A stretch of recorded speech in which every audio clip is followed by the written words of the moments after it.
भेटीदरम्यान सुनील तटकरे आणि प्रफुल्ल पटेल सुद्धा होते असं सांगण्यात आलं होतं. सुनील तटकरेच्या बाबतीमध्ये काही होऊ शकतं. सुनील तटकरे कुणाचा होऊ शकत नाही, कुणाचाही नाही, त्याच्या बापाचा पण होणार नाही. तो तटकरे जिथं खाईल ना, जेवेल तिथंच शेत करणार, ही तटकरेची औलाद आहे. तर तटकरेच्या बाबतीमध्ये न बोलणं अधिक चांगलं आहे असं मला वाटतं. धन्यवाद.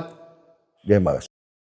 का आज अचानक मधीच रामदासभाईंनी, कारण ते फार मोठे ज्येष्ठ नेते आहेत, त्याच्यामुळे का त्याने आज एकदम माझी आठवण सकाळच्या प्रहरी केली, राम प्रहरी का आठवण झाली मला काय कळलं नाही.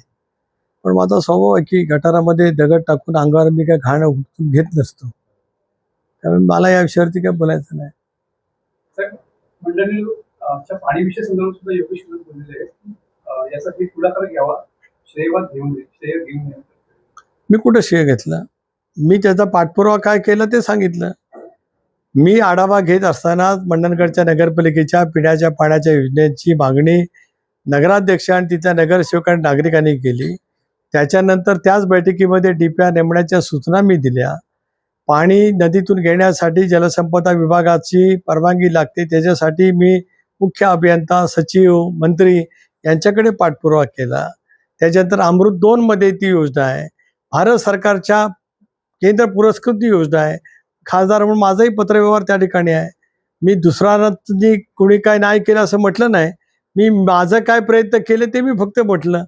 याच्यामुळे काय कोणाचं महत्त्व कमी करणं, त्यांनी काय केलं नाही असं कुठंच माझ्या तोंडातून शब्द नाही. मला कोणावरती टीका करण्याची सवयच नाही. का मी बोललेलं सरळपणाने घ्यायच्या ऐवजी अंगावर ओढून घेतात मला माहीत नाही. पण मी मात्र कोणी किती जरी काय बोललं, गलीच्या शब्दात बोललो, तो आपापल्या विचारशक्तीनुसार, कुवतेनुसार, त्याच्या मानसिकतेनुसार, त्याच्या वैचारिक दर्जानुसार बोलत असतो. ज्यांना ज्या पद्धतीने बोलावं त्याने बोलावं, मला काही फरक नाही. अगदी किती वाईट पद्धतीने बोललं गेलं तरी मी स्थिर आहे आणि मला राजकारणामध्ये जनतेने उचलून धरलेलं आहे. त्यामुळे कुणी किती जरी टीका केली तरी मला त्याच्याने जराही फरक पडत नाही.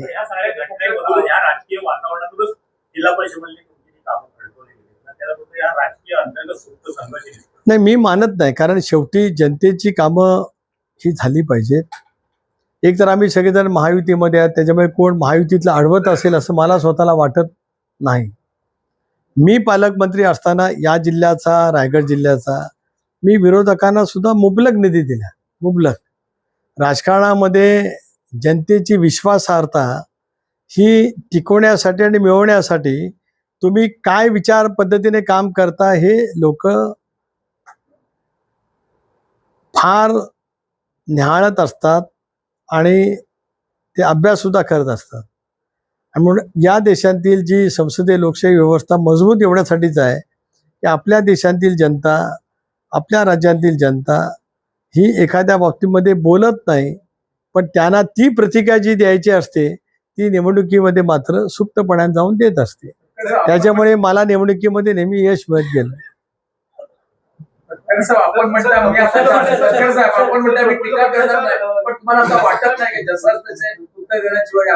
काय गरज नसते ना, जशाच तसे हे मानण्यावरती आहे. काय जसं आणि काय तसं हे आपल्या समजण्यावरती अवलंबून आहे. आपल्याला असं वाटलं की असं आहे तर असं समजून घ्यायचं. आपल्याला वाहिलेली लाखोली ही आपल्यासाठी फुलं वाहिलेली आहेत असं समजून स्वीकार केला तर जसं तसं काय राहत नाही. आणि मी तसं मानतो